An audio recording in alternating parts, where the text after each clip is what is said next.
em primeiro lugar, nós teremos Vilma Stiegel de Tomaso, da PUC, falando sobre o ícone de Maria Madalena na Igreja Oriental.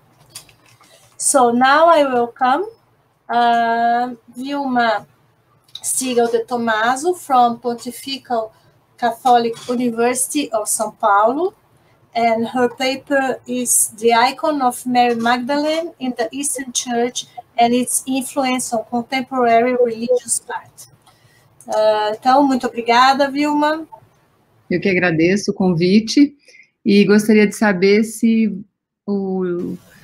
a minha tela será compartilhada agora, né? Vou compartilhar sim. Não, eu mandei um segundo para você, não sei se você viu que tinha um slide que não estava bom. No primeiro eu vi e mandei um segundo. Não sei se esse é o primeiro ou o segundo. Sem problemas. Começar aqui? Tudo bem. Então... Pode começar. Vamos lá. Eu vou falar sobre o ícone de Madalena na Igreja Oriental e a sua influência na arte sacra contemporânea. Madalena é um personagem muito falado, muito conhecido, muito visto em cinemas, teatros, livros, enfim, acho que a santa mais falada que a gente tem nos séculos 20 e 21 é Maria Madalena. E o interessante é que na arte ocidental ela é completamente diferente da arte oriental, bem antes da cisão das igrejas, né, em 1054. Então, ela foi essa Maria Madalena, essa santa, foi a testemunha-chave da ressurreição e ela é a mulher mais citada pelos evangelistas. Foi muito representada na arte ocidental e na arte oriental também, na arte bizantina, enquanto ícone.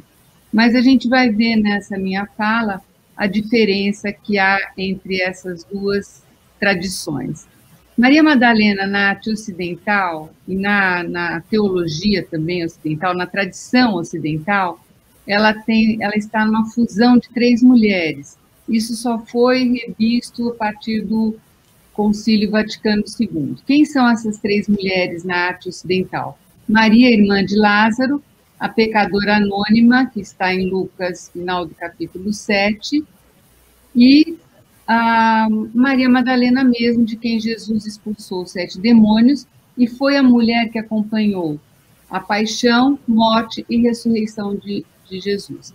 E Maria Madalena, nomeada como Maria Madalena, também foi uma discípula muito amada de Jesus. Vamos para o outro. Eu escolhi essa tela porque é de um pintor chamado El Greco, muito conhecido, e ele era pintor de ícones na Grécia, ele é de Cândia, fez curso no Monte Athos, e ele, no final da vida, ele já pintava as suas imagens, os seus santos meio icônicos, né?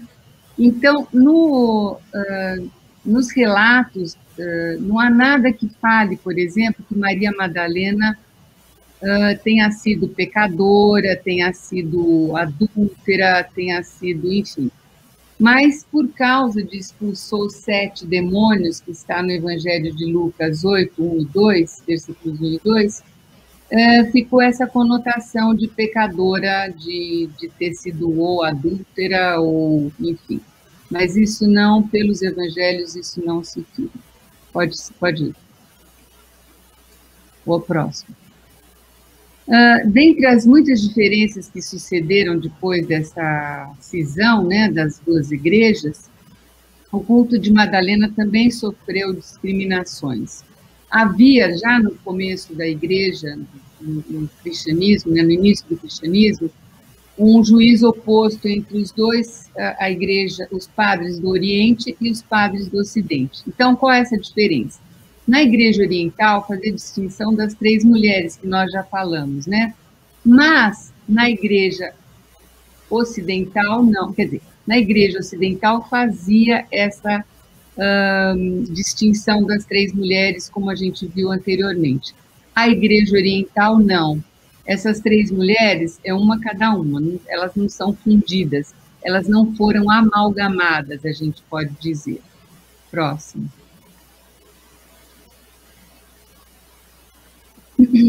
No que diz respeito à arte, mesmo antes do rompimento, né, quando eu falo rompimento, eu quero dizer 1054, da Igreja do Oriente com a Igreja de Roma, houve uma série de questões da finalidade apropriada da arte em igrejas. Quer dizer, para que serve a arte estar lá na igreja?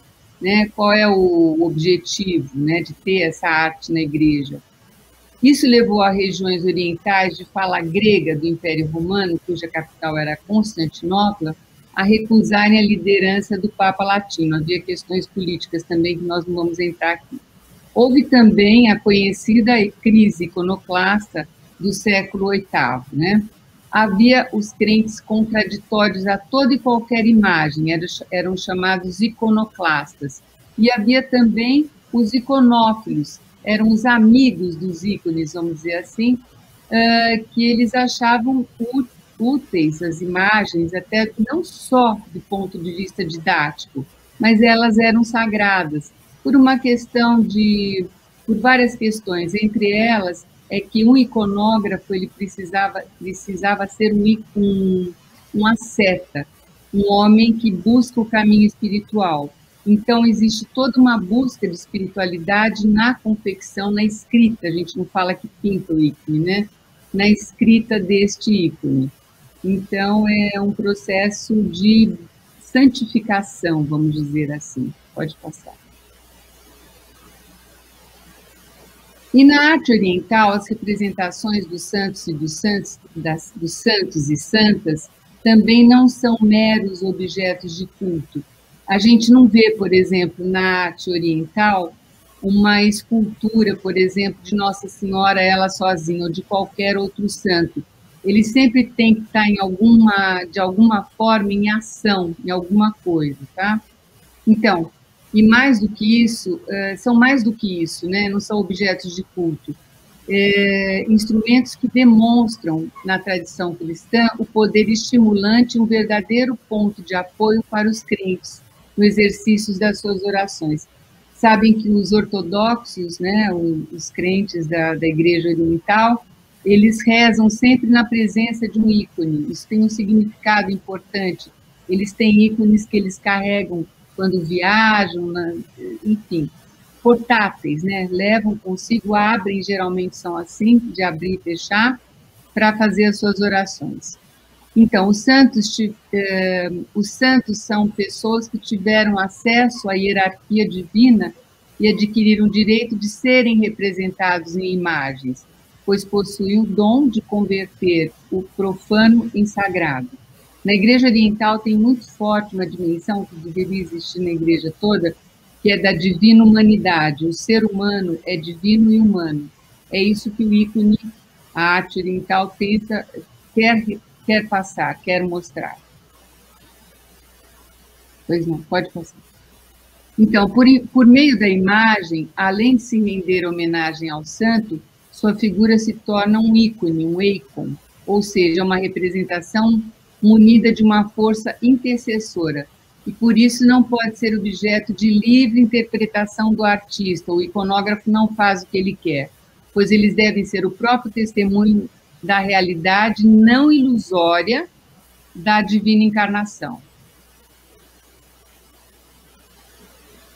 Os ícones traduzem, então, uma deificação, sem, no entanto, suprimir o caráter humano, porque o corpo é muito importante, né, no cristianismo. Assim, a imagem sagrada deve mostrar a vida e a atividade, como eu disse anteriormente, do santo na terra, mostrando que ele soube justamente fazer uma ação em direção ao espiritual, qualquer que ela tenha sido.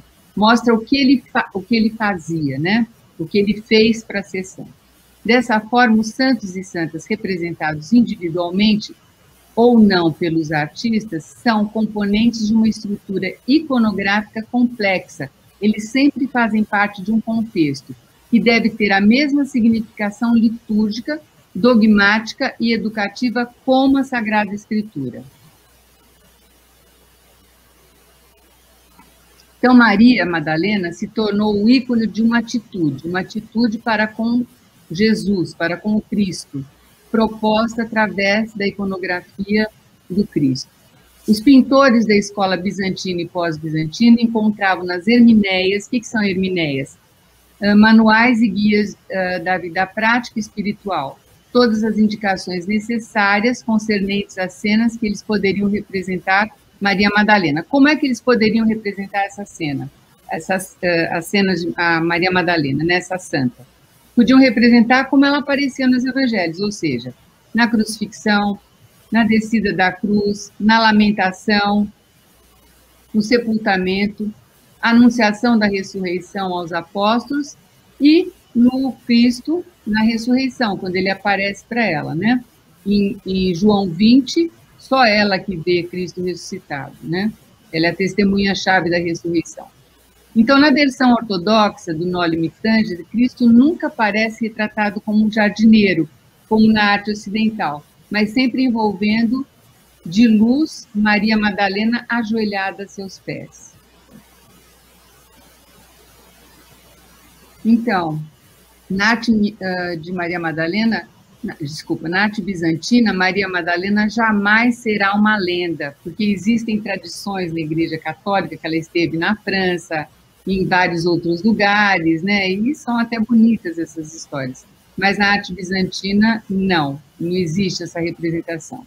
É o peso das suas ações, pensamentos, sentimentos puramente humanos foram purificados no momento em que ela se viu diante de Jesus. Na iconografia bizantina, Maria Madalena é uma das imagens mais encantadoras da espiritualidade cristã, sobre o valor do amor, do sacrifício e da redenção, e, sobretudo, da transfiguração como uma realidade objetiva. Para os ortodoxos, o ser transfigurado não precisa ser necessariamente, não está mais aqui. Em vida, nessa vida, ele pode estar transfigurado. É uma tradição muito interessante da Igreja Oriental, que se traduz também na arte.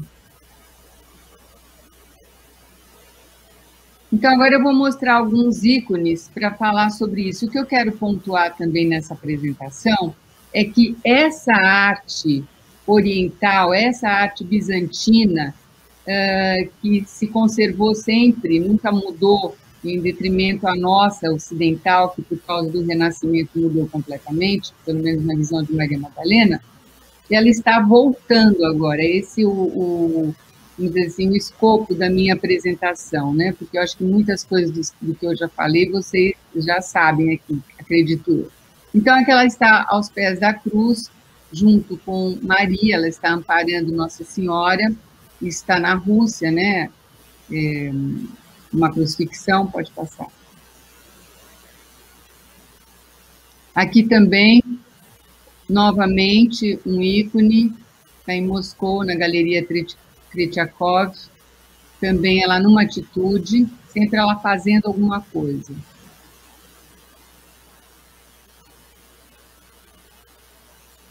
As mulheres ao redor do sepulcro, né? Ela aqui, de vermelho, o vermelho tem um significado muito importante, as 3 mulheres. Aqui são 2 cenas, uma aqui, né? Aqui também eu coloquei, porque esses 2 estão na Galeria Tretьяков também, e eu não achei imagens boas, né? Coloquei essas, que estão na mesma galeria na Rússia. Aqui uma descida da cruz também, Maria Madalena, Museu Nacional de Arte da Romênia, Bucareste, Romênia. Vejam, sempre em atitude. E também, novamente, um ícone, pode passar, um ícone das 3 mulheres. São ícones bem tradicionais, né, e que ela sempre está nessa atitude, ela nunca aparece sozinha.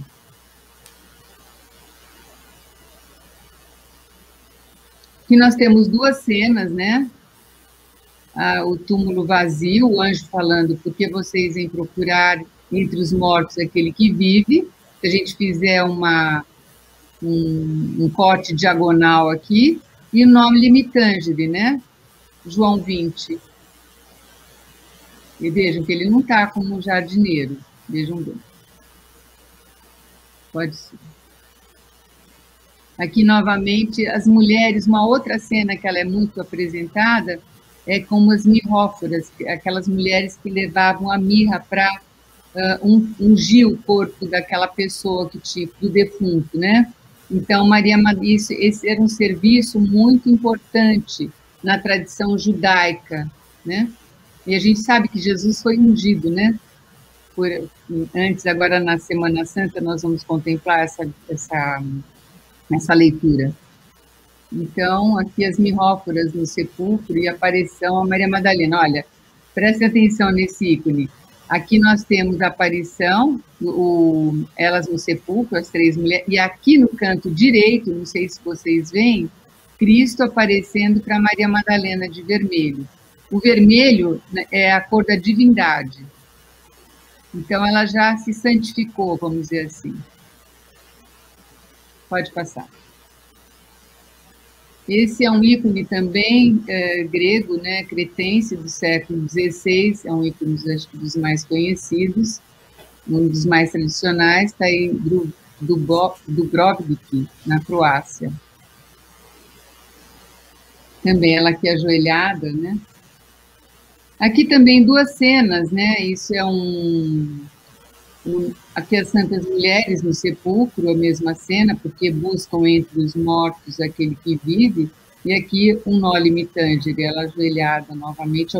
Olha que interessante, é uma iluminura do século XIII, mas com influência clara da arte bizantina, né? Continua.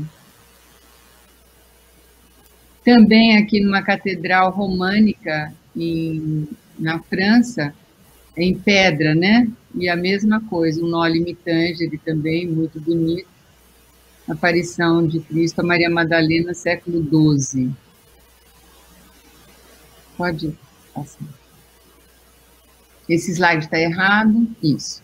Para Angélico, aí a gente já está no século XV, mas olha a influência da arte bizantina aqui na arte ocidental também. Faz uma série de coisas, né? Mas ele está transfigurado, ressuscitado. Aqui o branco é a cor da ressurreição. Muito lindo. Esse é um afresco que está em São Marco, no Museu São Marco, em Firenze. Pode passar. O ícone de Maria Madalena com o ovo vermelho, que é também uma tradição, que houve uma lenda que Maria Madalena foi reclamar com o César da época, que era Tibério, né? Que Jesus tinha ressuscitado e não foi o seu tribunal, vamos dizer assim, foi injusto, né? Foi cruel. Então ela foi reclamar com o César porque ela era uma mulher nobre. E ele falou que não acreditava, né? E ela transformou um ovo que estava perto, o ovo ficou vermelho quando ele falou que não acreditava, ou só se acreditava se aquele ovo ficasse vermelho e o ovo ficou vermelho. Dessa tradição vieram os ovos de Páscoa, viu, gente? É muito bonito. E aparece muito esse ícone de Maria Madalena com o ovo vermelho. Aqui também é uma tradição, só por curiosidade.